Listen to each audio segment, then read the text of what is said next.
Okay, if you've been using Figma Make, you already know how crazy this thing is.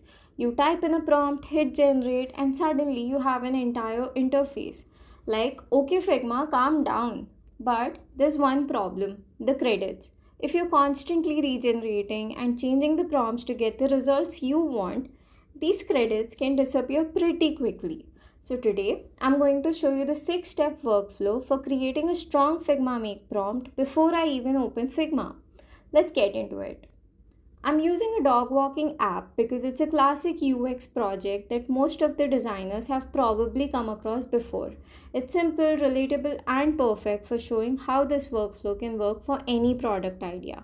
So, let's walk some dogs. Step 1 is learn. I start with my problem statement. For this app, busy dog parents need an easy way to find trusted walkers, communicate with them, pay for the walk, and track their dogs. That's it. No screens, no colors. Just understand the problem first. Step 2 is to widen. Now we expand the problem. We look at the users, their pain point, the goals, existing solution, opportunities, and success metrics. Basically, we are asking, what do I need to understand before I start designing? That gives us so much more context than simply saying, make me an app. Step 3 is to diagnose. Now we ask what the exact problem underneath everything is. For our dog walking app, it's not just finding a walker, it's trust. You're giving your dog to somebody you don't even know. So, rating, reviews, experiences, personality, and compatibility suddenly becomes really important. And now we have something meaningful to design for. Step 4 is to ideate. Now we turn the problem into opportunities. We could have verified reviews, detailed walker profile, dog preferences, compatibility information, or even an AI powered walker dog matching feature.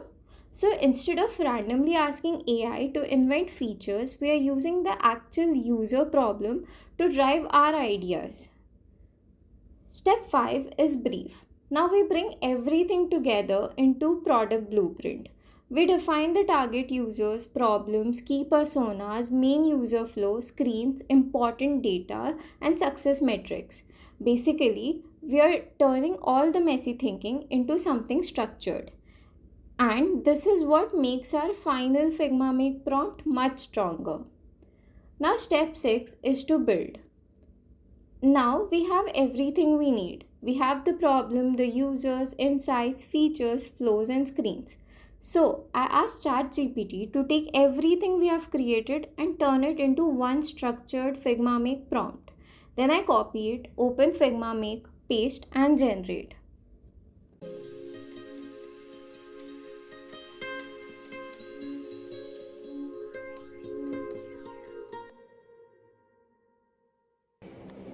Okay, that's looking pretty good. And that's the whole point of it.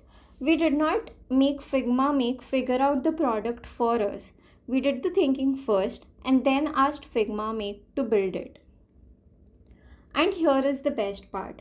The entire process might have taken us around 100 to 150 Figma Make credits in total. Instead of wasting credits endlessly, change this, change that, start again, we using them much more intentionally.